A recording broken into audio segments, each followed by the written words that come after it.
The pen snapped between my fingers. Nobody noticed. They were too busy laughing at Melissa's presentation, the one I'd spent 3 months building from scratch. I watched her click through my slides, recite my analysis, and accept their praise with that perfect smile. My chest felt tight, but I kept my face neutral.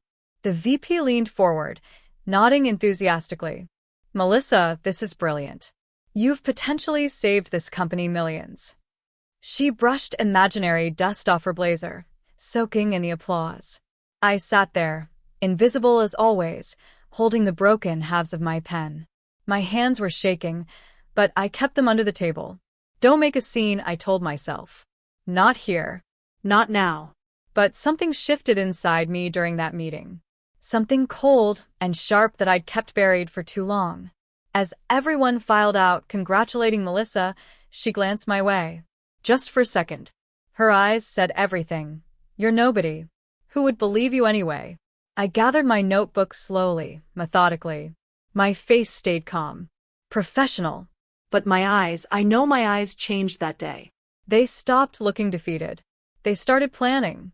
I walked straight to the restroom, pushed through the door, and locked myself in a stall. My reflection in the metal door showed someone I barely recognized. Tired eyes. Clenched jaw. Hands still trembling.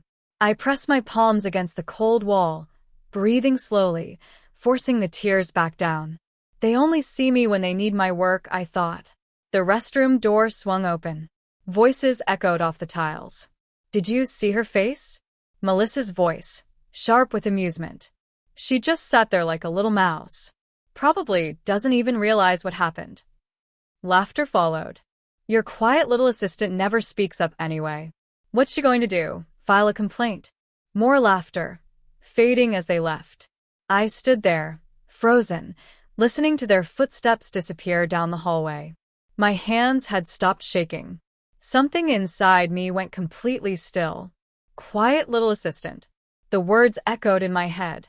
I stared at myself in the mirror above the sink. My face looks different now. Harder somehow. I straightened my blazer, smoothed my hair, and walked out. My expression stayed neutral, but everything had changed. My name is Erin Wade. I'm 29 years old, and for 8 months, I was invisible at Haven Dynamics. They called me the quiet one, the shy analyst who never caused problems, never made waves, never pushed back. I kept my head down, did exceptional work, and watched other people take credit for it. I told myself it was fine. That hard work would speak for itself eventually. That being patient and professional was the right approach. I was wrong. But I learned something important that day in the boardroom. Being quiet doesn't mean being weak. It doesn't mean being powerless. Sometimes the quietest person in the room is the one paying the closest attention. The one remembering every detail, every conversation, every lie. They thought my silence meant acceptance. They thought I was too timid to fight back. They were wrong about that too. This is the story of how I stopped being invisible, how I took back everything they stole, and how I made sure that when I finally spoke up, everyone listened. 3 months earlier, I was excited about my new job. Haven Dynamics was a mid-sized analytics firm in Chicago, the kind of place where smart work could actually make a difference. I'd spent 2 years at my previous company, feeling stuck, so when this opportunity came, I jumped at it. My role was data analyst, reporting to Melissa Crawford, senior analytics manager. She seemed professional during my interviews. Polished. Confidence. She told me she valued team collaboration and giving credit where it was due. I believed her. My first week, I worked on a minor project analyzing customer retention patterns. The insights were solid, nothing groundbreaking but useful. Melissa praised my work in our one-on-one meeting. "You're very thorough, Erin. I appreciate your humility and your attention to detail." She presented those findings to her director the next day. I wasn't invited to the meeting, but I heard it went well. When I asked if I should prepare anything for future presentations, she smiled warmly. "Oh, don't worry about that. You focus on the analysis. I'll handle the communication side." That should have been my first warning. The pattern started small. Email threads where Melissa forgot to copy me on responses. Team meetings where my suggestions got reworded and presented as group insights. We discovered, instead of Aaron found, little things I told myself not to overthink. In July, I built a pricing model that identified a 15% inefficiency in our contract structure. I sent it to Melissa with detailed documentation. She replied within an hour. Great work. Let me review this with the team. 2 weeks later, I overheard her on a call with the director. Yes, I've been working on the pricing analysis. Should have final recommendations by Friday. I sat at my desk, staring at my screen, trying to process what I'd just heard. My recommendations. My analysis. But somehow it became her work. When she sent out the final report, my name appeared once in the acknowledgement section. Thanks to the team for their support. That was it. 8 weeks of work reduced to one generic sentence. I started keeping copies of everything I sent her, just in case. I didn't know what I'd do with them, but something told me I'd need proof someday. By August, the office had figured out I was easy to dismiss. During team lunches, conversations flowed around me like I wasn't there. Someone made a joke about how I never talked during meetings. Maybe she's mute, another colleague laughed. I smiled politely and said nothing. What was I supposed to say? One afternoon, I found a yellow sticky note on my desk. Say something for once. No signature. Just those 4 words. I crumpled it and threw it away, but the message stayed with me. That evening, I drafted an email to HR. The subject line read, "This isn't fair." I typed 3 paragraphs explaining the credit issues, the casual disrespect, the pattern of Melissa taking ownership of my work. My finger hovered over the send button for 5 full minutes. Then I deleted it. What proof did I have? Email threads where she thanked me for my help. Meeting notes where she presented our findings? Everything could be explained away as normal manager-employee collaboration. I needed something bigger. Something undeniable. So I chose silence again. But this time it was strategic. In September, a senior colleague named Tom Alvarez started noticing my work. He was a director in the analytics division, someone who'd been with Haven for 12 years. During a company-wide meeting, he asked a technical question about one of Melissa's recent presentations. She stumbled through an answer, clearly unfamiliar with the underlying methodology. Later that day, Tom stopped by my desk. "You built that model, didn't you?" he asked quietly. I looked up surprised. "I contributed to it." "You built it," he said firmly. "I can tell. The structure matches your other work. You're better than half the managers here, Aaron. Don't let them make you forget that." Before I could respond, Melissa appeared beside us, her smile too bright, too sweet. "Tom, what brings you to our corner? Talking about me again?" She laughed, but her eyes were sharp, watching us both. Tom smiled back, completely calm. "Just discussing methodology." Aaron was being helpful. After he left, Melissa turned to me. "Tom's a nice guy, but he doesn't understand the full picture. Remember, we're a team. What matters is the collective result, not individual credit." I nodded, said nothing, but I'd seen something important. Other people were starting to notice the gaps in her knowledge. In October, everything escalated. The executive team announced a major initiative, a complete overhaul of our analytics infrastructure. It was the biggest project Haven had attempted in years, with direct implications for every department. Melissa called me into her office. "I'm assigning you to support research on this," she said, already typing on her laptop. "I'll need comprehensive data on current system inefficiencies, cost-benefit analysis for 3 potential solutions, and implementation timelines. Think you can handle that?" Support research. The words felt deliberately diminishing, but I nodded. "When do you need it?" "End of month. This is high visibility, Aaron. Don't let me down." I spent the next 3 weeks working 12-hour days. I built predictive models, ran scenario analyses, interviewed department heads, and created a framework that could actually transform how Haven operated. It was the best work I'd ever done. When I sent the final package to Melissa, her response was brief. "Received. Thanks." 2 days later, I saw a file in our shared drive labeled Executive Presentation, Analytics Initiative, M. Crawford. It was my work. Every slide, every graph, every recommendation. She'd changed the color scheme and added her name to the cover page. That was it. No attribution. No acknowledgement. Just theft. The night before the executive presentation, I stayed late finishing documentation. Around 8 p.m., I walked past the conference room and saw a light under the door. Through the small window, I could see Melissa inside uploading files to a USB drive. My files. Our eyes met for just a second. She didn't look guilty or embarrassed. She looked annoyed that I'd seen her. I went back to my desk, heart pounding. The building was nearly empty. I opened my laptop and checked the shared drive. The presentation file had been deleted. She'd removed it completely, leaving no trace that I'd contributed. My hands were shaking again, but not from fear this time. From rage I could barely contain. I opened my personal backup drive, the one I'd been maintaining for months. Everything was there. Every email, every draft, every piece of evidence showing exactly who'd done the work. I copied it all to a new folder. Then I went home, knowing tomorrow would be the breaking point. I just didn't know yet what I'd do about it. But I knew silence wasn't an option anymore. The executive presentation was scheduled for 10 a.m. I wasn't invited. My calendar showed nothing. But I knew it was happening because Tom had mentioned it at the coffee machine that morning. I sat at my desk, staring at my screen, pretending to work while my stomach twisted into knots. At 10:15, my phone buzzed. A text from Tom. "You should see this."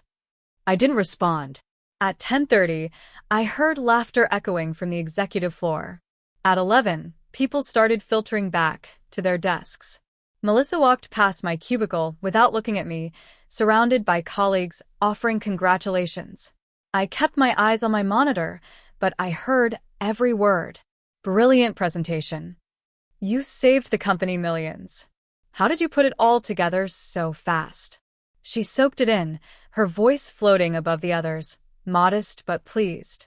That afternoon, the VP sent a company-wide email praising Melissa's vision and analytical rigor. I read it 3 times. Each word felt like a knife. That evening, I sat in my car in the parking garage for 20 minutes, hands on the steering wheel, breathing slowly. Okay, I thought. Game on. For the next 2 weeks, I said almost nothing at work. Colleagues assumed I was embarrassed or defeated. Melissa treated me with exaggerated kindness, like she was being generous by letting me stay on her team. "Don't worry, Aaron," she said during one meeting. "There'll be other projects." I smiled, nodded, played the part. But behind my calm exterior, I was mapping everything. Every email Melissa had sent. Every presentation she'd delivered. Every claim she'd made about her work. I had timestamps for when I'd submitted drafts. I had version histories showing my original formatting and analysis. I had chat logs where she'd asked me technical questions about models she supposedly built herself. One evening, while organizing files, I found something unexpected.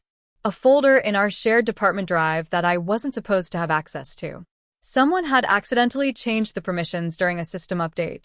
Inside were expense reports, approval forms, and budget documents. All marked confidential. All showing Melissa's name as the authorizing manager. I almost closed it. This wasn't what I was looking for. But something made me look closer. And that's when everything changed. The expense reports showed a pattern. Over the past 8 months, Melissa had approved reimbursements for vendor payments, consulting fees, and software licenses. Normal manager stuff. But when I cross-referenced the amounts with our department's actual purchase orders, the numbers didn't match. Small differences, 5% here, 7% there. But consistent. I opened more files. Found altered invoices where the amounts had been increased after initial approval. The extra money was being funneled through a company called Summit Solutions Group. I searched our vendor database. Summit Solutions wasn't listed. A quick internet search showed a business registered 6 months ago, address leading to a virtual mailbox service. No website. No employees. No legitimate business presence. Then I found the signature. On one approval form, my name appeared as secondary authorizer. Except I'd never seen that form before. The signature looked similar to mine, but the loop on my E was wrong. Someone had forged it. I sat back in my chair, heart racing. This wasn't just about stolen credit anymore. This was a fraud. Real, prosecutable fraud. And Melissa had used my name to cover it. I didn't sleep that night. I lay awake, staring at the ceiling, thinking through every implication. She didn't just steal my work. She'd made me an unwitting accomplice in financial fraud. If this ever came to light without context, my forged signature would implicate me too. The next morning, I arrived at work an hour early. I copied everything from that confidential folder, every expense report, every altered invoice, every forged approval. I created a private folder on my personal encrypted drive and labeled it Truth Archive. Then I organized it, chronologically, by type, by amount. I added my own work documentation to the same archive, showing the pattern of stolen credit alongside the financial manipulation. The picture was clear. Melissa had been systematically taking credit for my work while simultaneously embezzling company funds through fake vendor payments. The two schemes ran parallel, both relying on her position of authority and my silence. I stared at the folder for a long time. This was enough to destroy her career, possibly land her in prison. But it could also destroy mine if I wasn't careful about how I presented it. I needed a strategy, a way to expose everything without making it look like revenge from a disgruntled employee.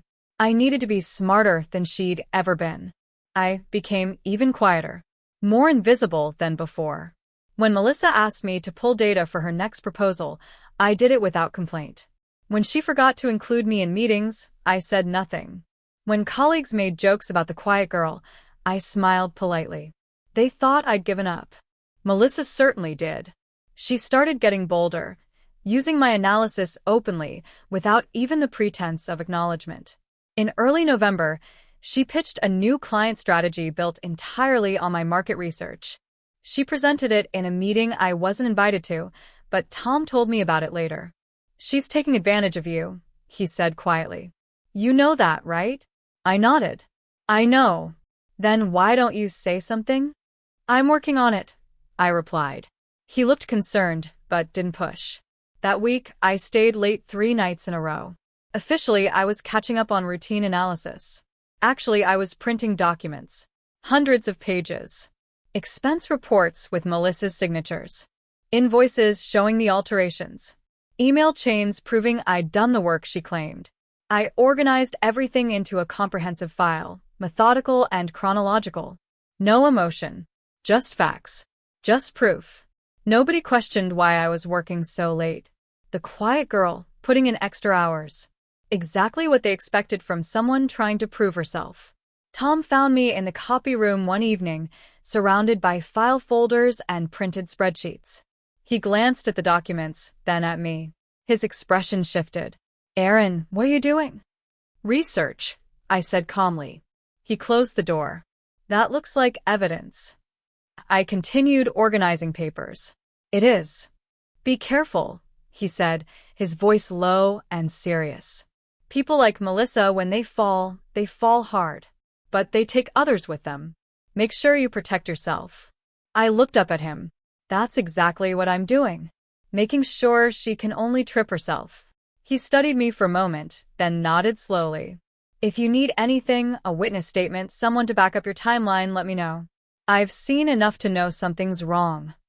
After he left, I sat there for a long time thinking. Tom was right about one thing. When this came out, Melissa would try to drag others down with her. She'd probably claim I was involved in the fraud, pointing to that forged signature as evidence. I needed to preempt that. I needed to build a case so airtight that her lies couldn't stick. I started drafting a formal report, but it was more than just documentation. It was a strategy.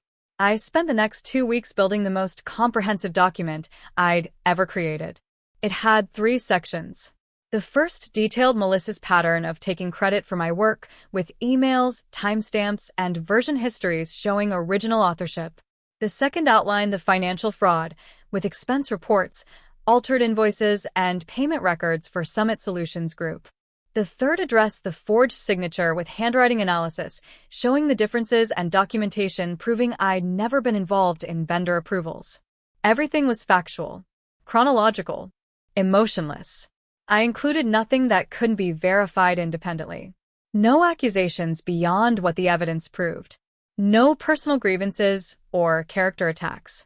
Just clean, documented facts that told a clear story. I also researched Haven's internal policies, found the confidential reporting procedures, located the contact information for internal compliance, a division I'd barely known existed. They operated independently from HR, reporting directly to the board of directors. Perfect. On a Friday afternoon in late November, I scheduled a confidential appointment with a compliance director. No email trail, just a phone call from my personal cell. The appointment was set for Monday morning.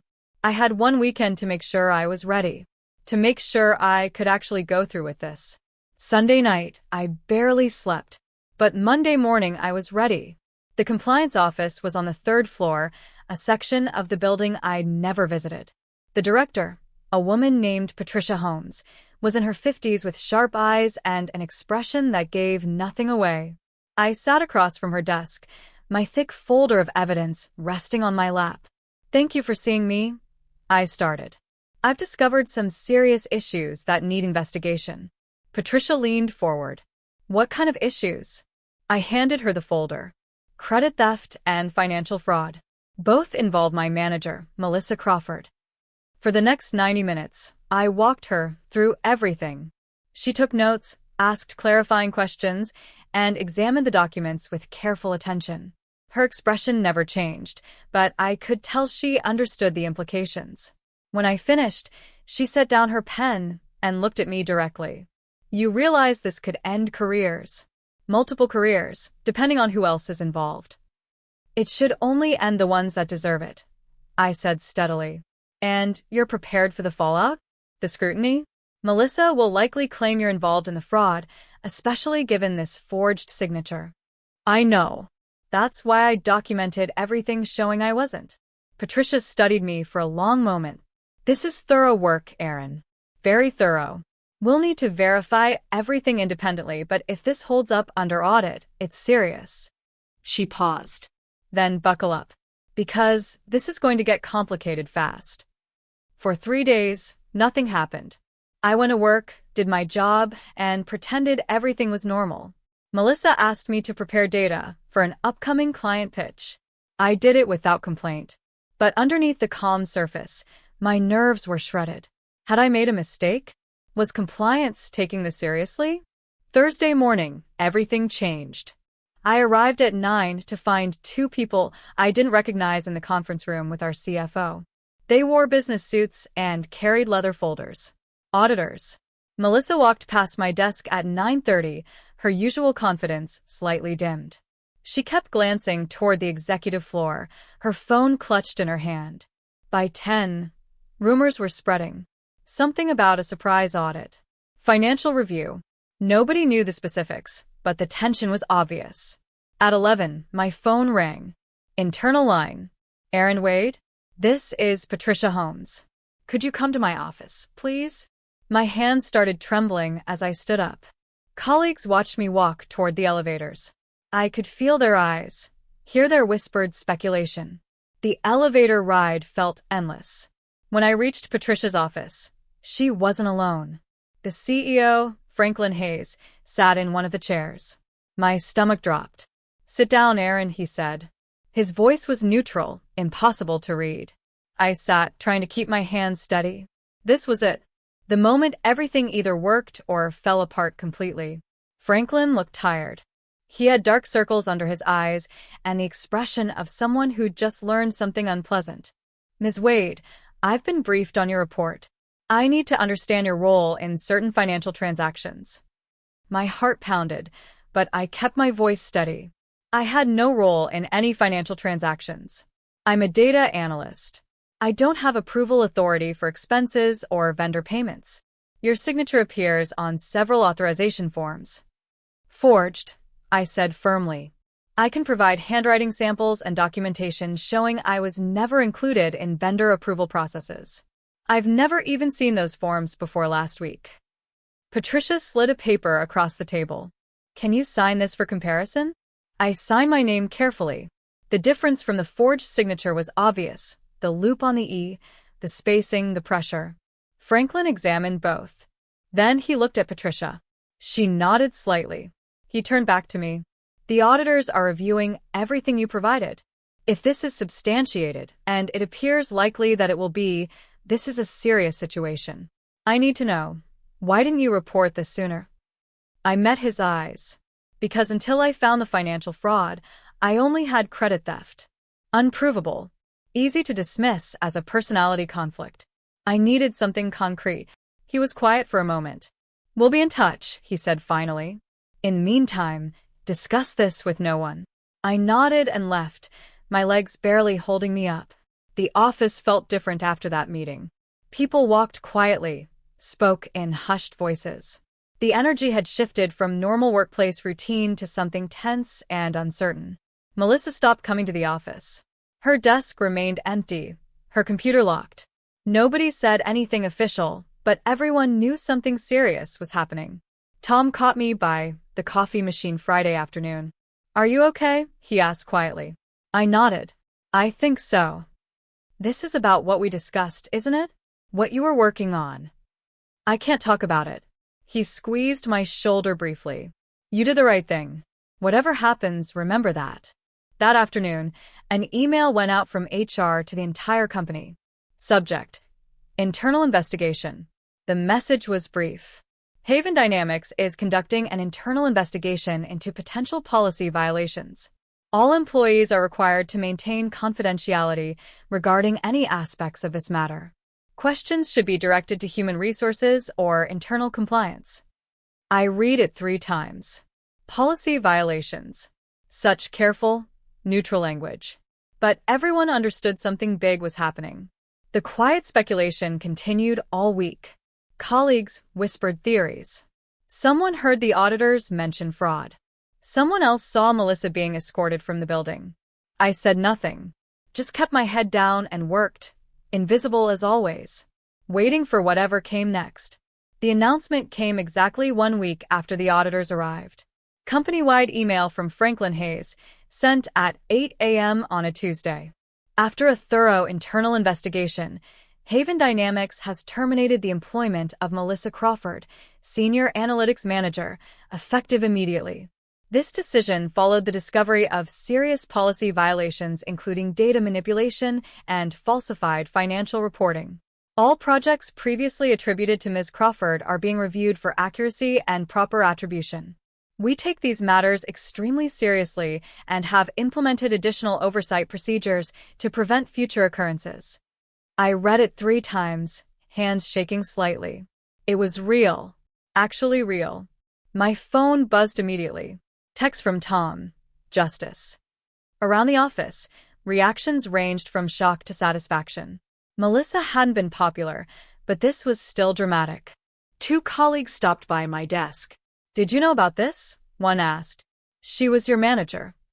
I knew something was wrong, I said carefully. But I couldn't talk about it.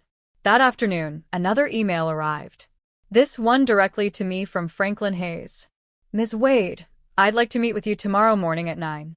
Please come to my office. Just those 2 sentences. No context. No hint of what he wanted. I spent that night running through every possible scenario, most of them bad. Franklin's office was on the top floor, with windows overlooking downtown Chicago. I'd never been up here before. He gestured to a chair across from his desk. Sit down, Aaron. This won't take long. I sat, trying to read his expression. First, he said, I want to thank you for your integrity and your documentation. The audit confirmed everything you reported. Melissa had been systematically embezzling funds for 8 months, approximately $240,000 total. She'd also been falsifying project reports and taking credit for work done by team members, primarily you. He paused. We recovered most of the money. She'll face criminal charges. But that's not why I asked you here. He leaned forward. I have a question. Why didn't you speak up sooner? You had months of evidence before you found the financial fraud. I chose my words carefully, because speaking up without proof would have made me look vindictive. A difficult employee. Someone jealous of their manager's success. I needed something undeniable. Franklin nodded slowly. That shows remarkable patience and strategic thinking, which is why I'm offering you a position as Senior Analytics Specialist, reporting directly to me. 20% salary increase, your own team, and full credit for your work. Interested? I stared at him, processing. A promotion. Recognition. Everything I'd wanted. I'll need to think about it, I said. He smiled slightly. Take your time. But Aaron, don't ever let anyone make you invisible again. They removed Melissa's name from everything. The analytics initiative I'd built? Now properly attributed to me. The client strategies, the pricing models, the efficiency reports, all corrected in the company database. Her empty office stayed empty for 2 weeks before they converted it to a conference room. I walked past it one afternoon and felt nothing. No triumph. No satisfaction. Just the quiet certainty that silence doesn't mean weakness. It means patience. The following Monday, Haven announced my promotion publicly. Company-wide email with my photo, my new title, my responsibilities. Colleagues who'd barely acknowledged me before suddenly wanted to have coffee, pick my brain, collaborate on projects. Tom stopped by my desk that afternoon. Proud of you, he said simply. Thanks for noticing, I replied, even when no one else did. The next week, I moved into my new office. Not as big as the executives, but it had a window. Natural light instead of fluorescent overhead. A door that closed. A space that was mine. I unpacked slowly, sitting at my desk, organizing my files. The Truth Archive folder stayed on my personal drive, locked and encrypted. Evidence I hoped I'd never need again. But I'd learned my lesson. Always keep proof. Always document everything. Always be prepared. Because being quiet doesn't mean being powerless. Sometimes the quietest person is the one who sees everything. 3 months after my promotion, I led my first executive presentation. The same boardroom where Melissa had stolen my work. The same executives who'd praised her vision. But this time I was standing at the front. This time, my name was on every slide. I presented a comprehensive strategy for expanding our analytics capabilities, building on the framework I'd originally created. My team has refined it, improved it, and made it stronger. The executives listened carefully, asked thoughtful questions, took notes. When I finished, Franklin nodded. Excellent work, Aaron. This is exactly the kind of strategic thinking Haven needs. Tom caught my eye from across the table. He smiled just slightly. After the meeting, a younger analyst approached me. How did you do it? She asked quietly. Go from analyst to senior specialist so fast. I thought about how to answer. About Melissa's betrayal, the months of documentation, the careful strategy. About learning to fight back without losing myself in the process. I did good work, I said finally, and I made sure the right people knew about it. It wasn't the whole truth, but it was enough. She nodded and walked away. I gathered my materials, closed my laptop, and headed back to my office. Outside my window, Chicago stretched out in the afternoon sun. The city looked different from up here. Clearer somehow. Full of possibility. They called me quiet like it was an insult. Like silence meant weakness or fear or inability to compete. They were wrong. Silence isn't surrender. It's a strategy. It's watching and learning and remembering. It's building your case one piece of evidence at a time until you have something undeniable. Sometimes the quietest person in the room is the one writing the ending. The one who sees patterns others miss. The one who knows exactly when to speak up and exactly what to say when they do. I learned that the hard way. Lost months of credit, watched someone steal my work, had my name forged on fraudulent documents. But I also learned that patience isn't the same as passivity. That being calm isn't the same as being defeated. That silence can be powerful if you use it right. Today, I closed my laptop and locked the Truth Archive folder in my desk drawer. I don't need it anymore. The office hummed outside my door, peaceful but forever changed. My team was working on 3 major projects. Tom had recommended me for the analytics committee. Franklin had mentioned director-level opportunities opening next year. I'd found my voice, not by becoming louder or more aggressive, but by making sure that when I finally spoke, everyone listened. And they did.